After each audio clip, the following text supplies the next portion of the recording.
What a life, eh, freak? 1 minute you're playing 21 and horse on the courts in Harlem, and the next moment you're in the showroom, configuring the gunmetal and graphite exterior of your luxury car and your iPad mini. Oh, I bet you get a crazy crowd when you Dream. Mad pandemonium. But folks from back around the way are real proud of me. Yeah, I hear you. Local kid makes good. You know, it kind of reminds me of when I took my tech stock public and I rang the New York Stock Exchange bell, and my mom's friends called her up and said, "Maggie, is that your son on Bloomberg News this morning ringing the bell?" And my mom says, "Yes, sirree, Bob, it was him." That was a great moment, freak. And you know, our lives are like a pearl necklace of great moments, all strung together with the finest silk thread of memories. And we have to be very careful how we cultivate those pearls and we thread that necklace. Does this meeting by any chance have to do with Vic Van Leer? I grew up in the burbs, freak. I wasn't poor, upper middle class, comfortable. My daddy worked as an accountant for one of the largest insurance firms in the country. Smart with his money. Mom didn't have to work. I went to boarding school. And then my dad died of a heart attack when I was a freshman at MIT. I was a movie geek, wanted to be a civil engineer, but I made my fortune by becoming a hybrid of both those interests. My dad didn't want me to be an accountant. Oh, listen to this. My best friend was a guy named Isidore.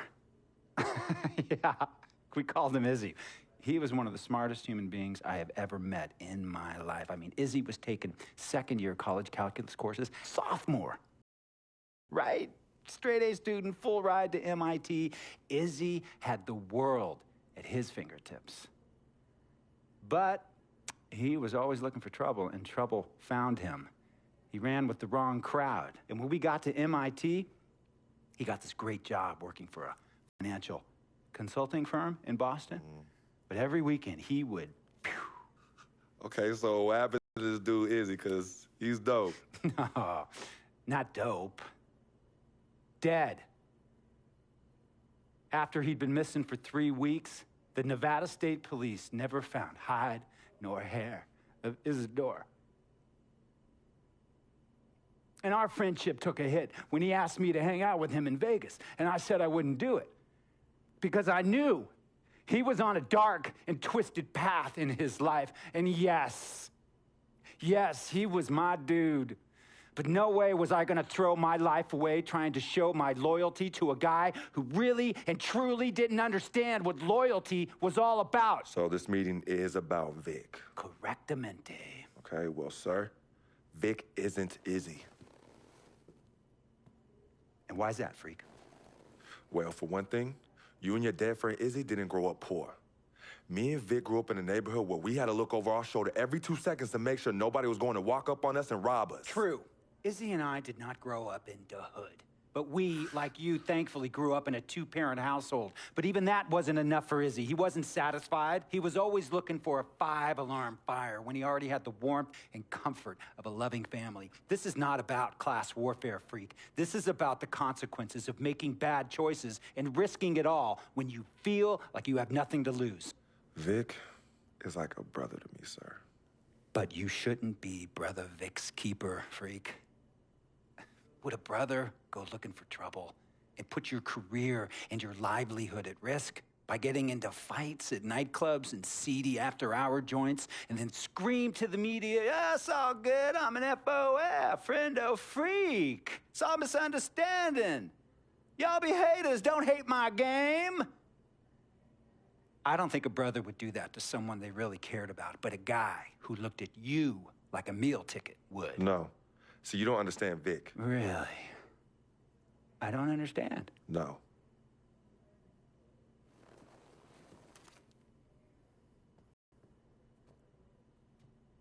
Look, man, it was a misunderstanding with the guy in the VIP booth. His honey started flirting. Hey, I don't know who hit him. And it damn sure wasn't me. Hey, Captain Cornball's mad because I'm an FOF, friend of freak. Hey, but check this out, though. He needs to train that hottie before he leave the house, though. Yo, he's hot as ain't loyal, man. What's there to understand? Are you freaking blind? You know, I just want to know, how much did you pay your lawyers to make all this go away? Almost 100,000. Excuse me, son, I'm sorry, I couldn't hear you. I said I paid almost $100,000. Exactly. And if you keep riding shotgun with Vic, you're gonna go broke. Quick, fast, and in a hurry. Look, Vic is my friend, and I grew up with him. How many times I gotta tell you, sir? Freak, this is not a request. I am not asking you to do this. I am telling you to do this. And the first order of business is that Mr. Vic Van Leer is banned from traveling with you on the road. Vic is banned from the locker room. And Vic is banned from this arena. And if I catch this guy, Vic, in or anywhere near the facilities, Mr. Vic Van Leer will... I'm as serious as cancer. We all know that can be deadly. You know, me and Vic were kids. Playing summer tournaments at the Dome, we always imagined. And after the crowds left, just a street light was on the court, like 11:30, 12 midnight, even 1 in the morning sometimes. We used to practice player introductions, running on the court, giving dab, high-fiving the teammates. Vic, he would act as an announcer.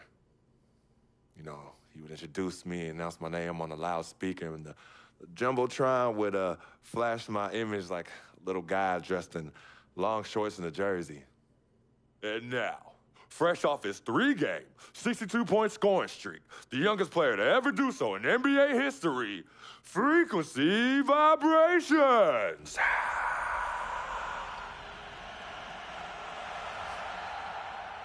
So me and Vic would sit in those empty bleachers at the Dome and dream like nobody's business. And now I'm living a dream. For real. And in so many ways, Vic was part of that. Please, listen to me. I mean, I know this guy's your dude from way back. Look, me and Vic go way back like the front seats of a 67 Cadillac.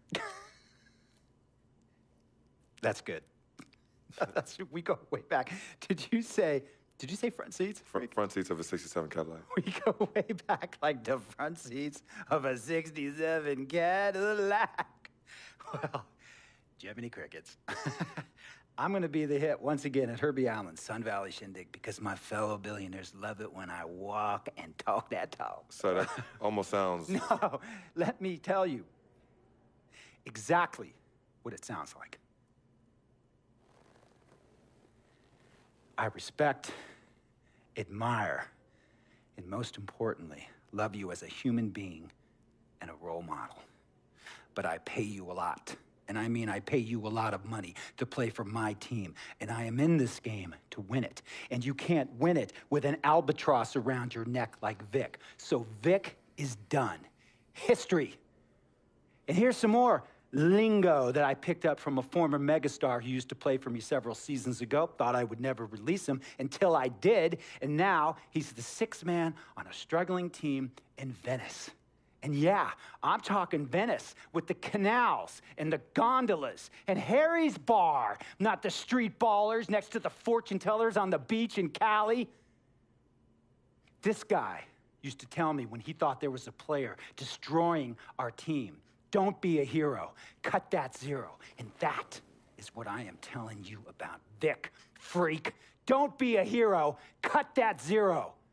The only thing Vic brings into your life is headache and unwanted and unnecessary negative attention. And it will begin to affect your mindset. And when it affects your mindset, it's going to affect your play. And when it affects your play, it's going to affect my team. And when it affects my team, it's going to affect my money. And if it affects my money, Google Translate will become your new freaking friend. I want a championship ring, freak, and I want you to help me get that ring. And banners after banners hanging from the rafters in this arena. So, freak, hear me clearly and hear me good. V, G, Vic, gotta go.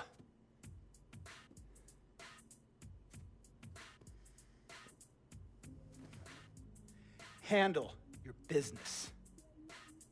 And remember, that contract you signed contains a morality clause, a very important clause that revolves around your conduct on and off the court and how it can negatively impact my team.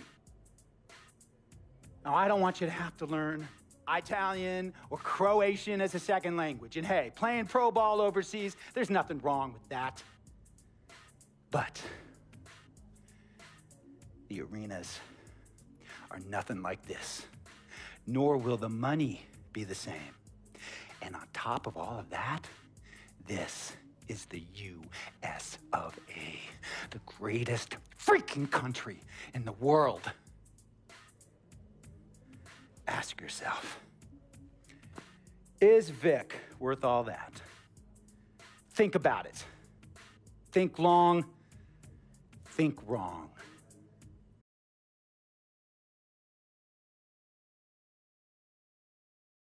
Tell you about Vic.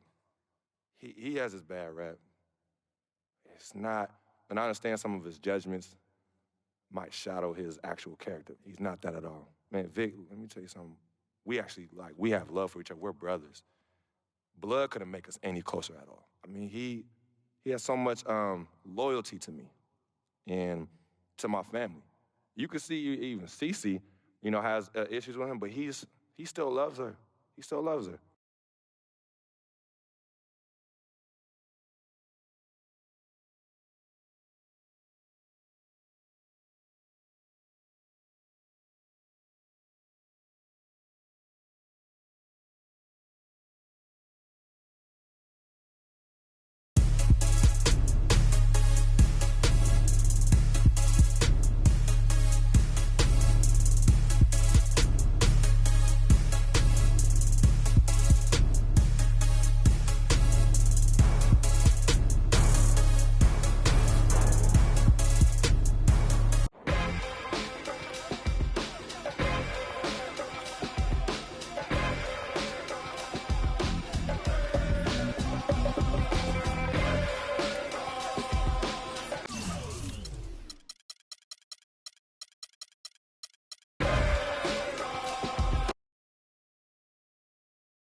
We got Kevin Durant up next. And you know he'll come to play. I love his versatility, but that makes shutting him down next to impossible. Coach gave us a full breakdown of what to expect, and we watched plenty of film.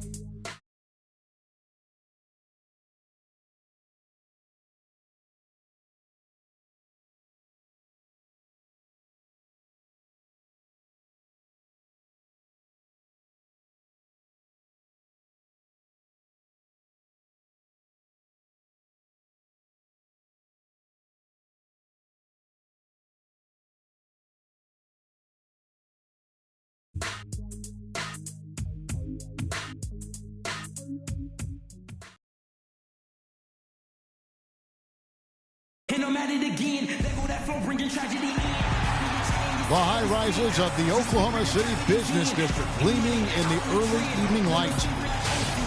It's an interconference contest here in Oklahoma City, Oklahoma, as the Thunder play one at home. It's the end of a string of away games for the Hawks. Forward to returning home after this one.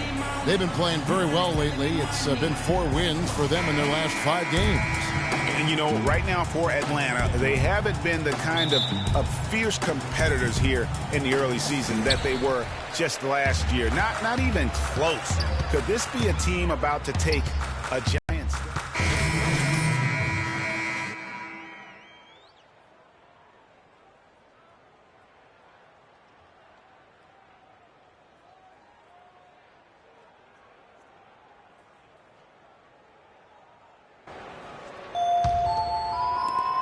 The Hawks trail by 7. The Hawks were fantastic last season. After the All-Star break, they did slip up a bit, struggled against teams over 500. Millsap kicks to Rodriguez. When you look back on the Thunder last season, and the theme was injuries. Too many injuries to the bulk of their core. And, the big three, Durant, Westbrook, and Ibaka, all missed significant time. Only Westbrook of those three was able to finish the season. Scotty's checked in for Atlanta.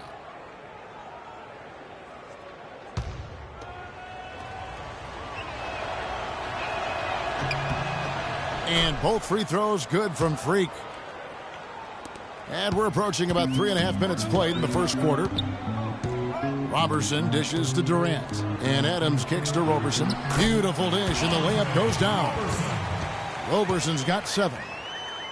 And listen, those injuries really did the Thunder in. I mean, at no time during the season did they ever really get a chance to gel and play any stretch of games with their entire roster. A nice shot by Teague.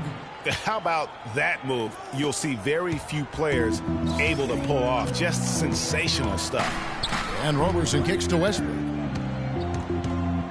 The baseline J. Down it goes for his 3rd basket in as many tries. You know, every franchise will have a year that is just lost to injuries. I mean, it happens. The hard part of it for the Thunder is that it happened while so many of their stars are in their prime. And he was camped in the lane there, and he gets the 3-second call. This is a look at the NBA's assist leaders over the last 10 games. Man, can these guys pass the ball? Russell Westbrook is second. Boy, he's really done a nice job of looking for his teammates and getting them the ball on time and in rhythm. And it's resulted in more open looks for his team. And that's all good. Catching up on the changes for Oklahoma City. Nick Collison's checked in for Ibaka. Dion Waiters comes in for Robertson. And it's Payne in for Russell Westbrook. Payne passes to Waiters. And the wide open shot from Collison. A chance there to push it to double digits, but it's off the mark. Well, it was the Oklahoma City Thunder in their last game, a loss to the Grizzlies. Yeah, but when you shoot a percentage in the low 30s as a team, and they did that in that game, it is just not going to be your night. No, it's certainly not going to be your night shooting that poorly. And so often when that happens to a team, it's hard to get out of that funk once you get into it. Yeah, terrific play right there. Great strength to finish through the contact. That's exactly how it should be done. Get the bump, concentrate on the shot, and you'll get the bucket too.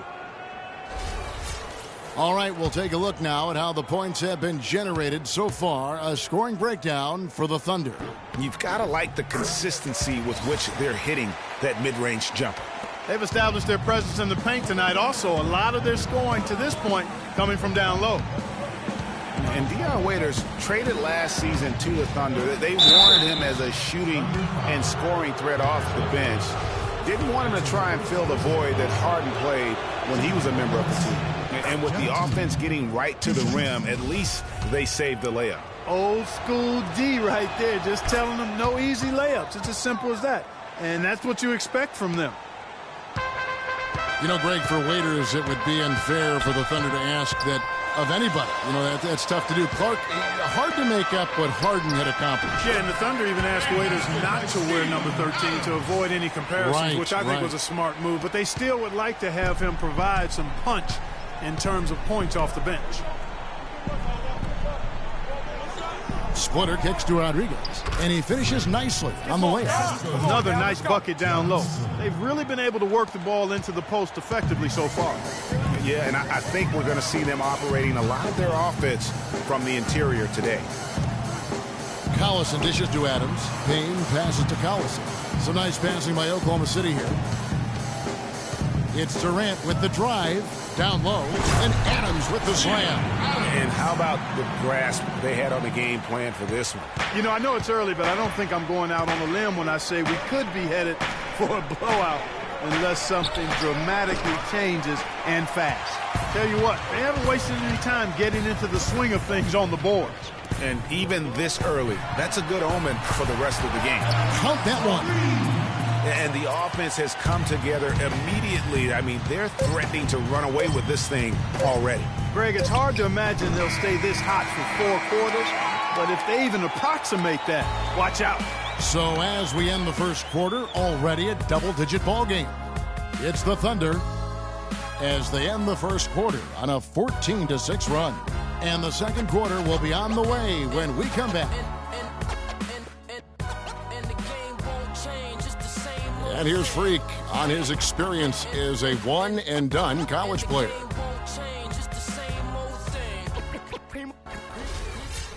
Now Now with more and more freshmen, Clark, making the jump to the pros, we can expect to hear more stories like this, I'm sure. Well, without question, Kevin, that's the case and the landscape that we find ourselves in. But, you know, there's something to be said for developing all 4 years in college when that's the best route for an individual player. Nowadays, I think, unfairly so, there's a ton of pressure on young guys sometimes to leave prematurely.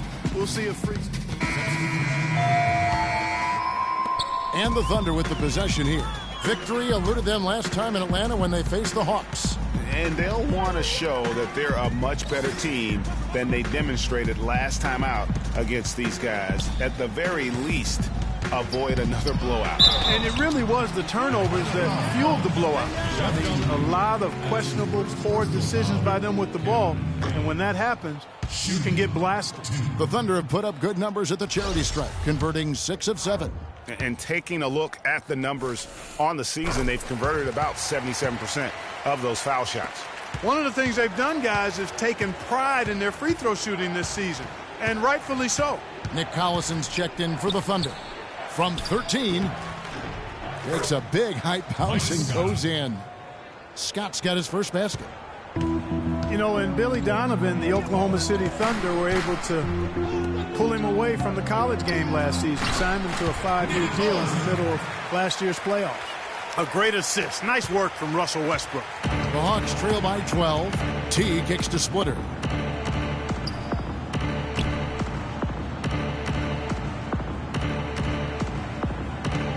Back to T. Splitter with a screen on Westbrook. Shot clock at 5. Teague with the ball. Westbrook picks him up. And there's the 3-second violation. All right, a moment to check out stats for Durant. What a run he's been on over the past few weeks. 3rd in scoring and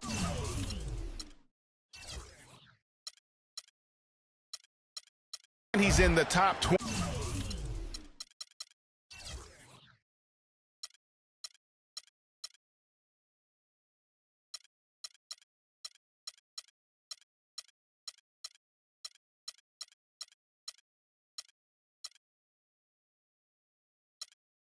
In assists per game. His talent for creating easy buckets for his teammates is such an asset. You know, to do what he does, you have to have that scorer's mentality. I mean, he knows he's the go-to guy, and everybody else knows it too. Here's Payne. Good, and the assist goes to Collison. And the Thunder lead by 14. And, guys, they continue to put a lot of pressure on the interior defenders with the way they work down low. It's becoming a theme in this game, Clark. They are piling up the points in the paint. Splitter dishes to Freak. Pass to Teague. Stolen by Westbrook. And now the fast break. Westbrook with the ball. Payne can't hit. And you can see the defenders afraid to kind of get in his way a lot of times when he's on his way to the basket. But on that one, they were there. Good. And it's 6 points for Teague. 59 seconds left in the first half of basketball.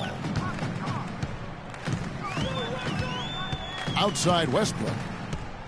The 3. And it's Freak with the rebound. The Hawks trail by 12. To the left wing. Teague with the ball, guarded now by Durant. And Durant sends it back. Westbrook passes to Durant.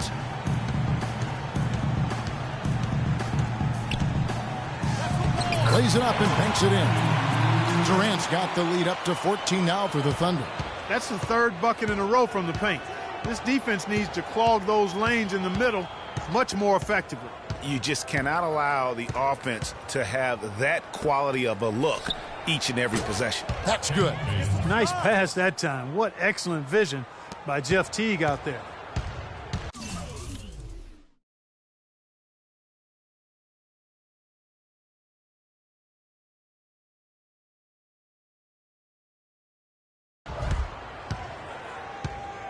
Now here's Payne. Taking a look at his stats, he's averaging around 7.5 points a game. Here's Westbrook. And the defense really pressing up on him. Made that a tough shot. And we finished one half.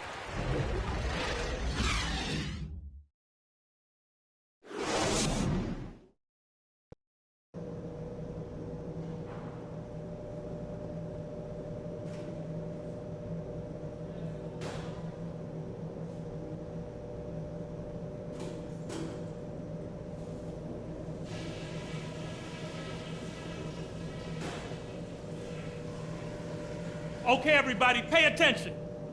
We definitely got some stuff to go over from the first half. We're not going to let this game get away from us. We've done a nice job of getting everyone involved in the offense. Our passing has been heads up and unselfish. That's something I'd like to see even more of. But we did get a nice lift off the bench in that half.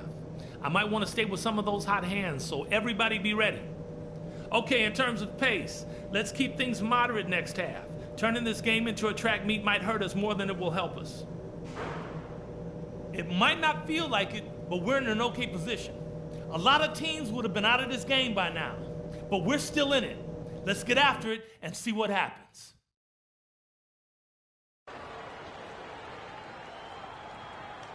Look who's coming out of the court. It's yours. Well, it's been a one-sided affair so far through the first two quarters, but there's plenty of time to mount a comeback.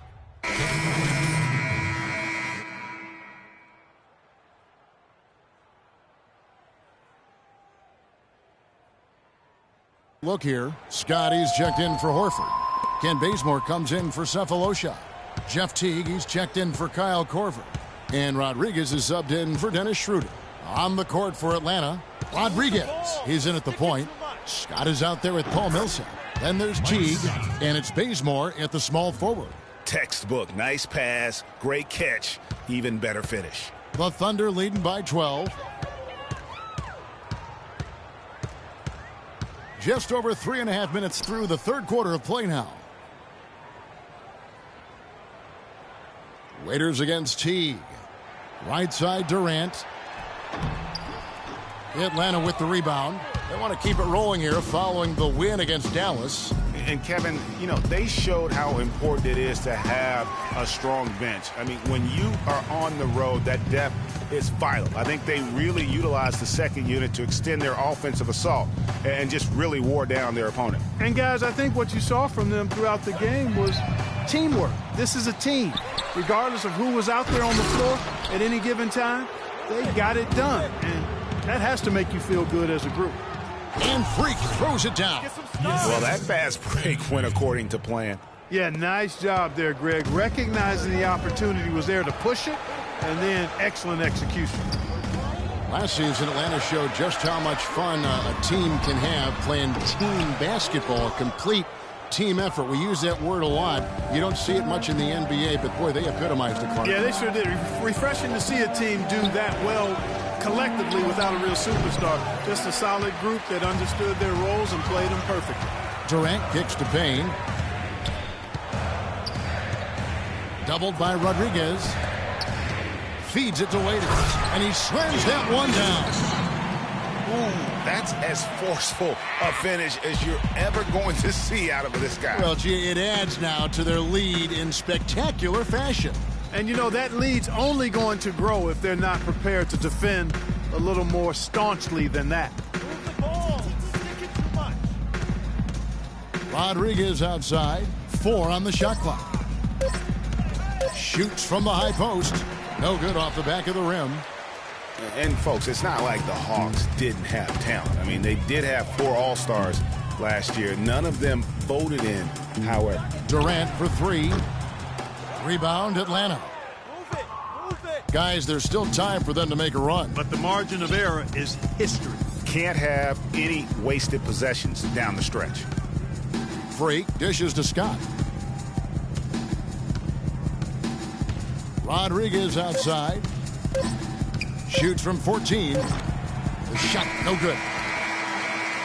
And as we end the third quarter, a double-digit deficit will make it tough to come back.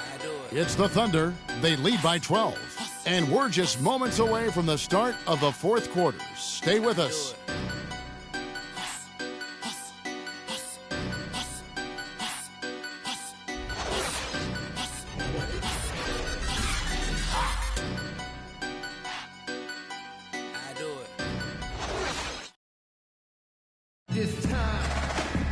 And we're getting...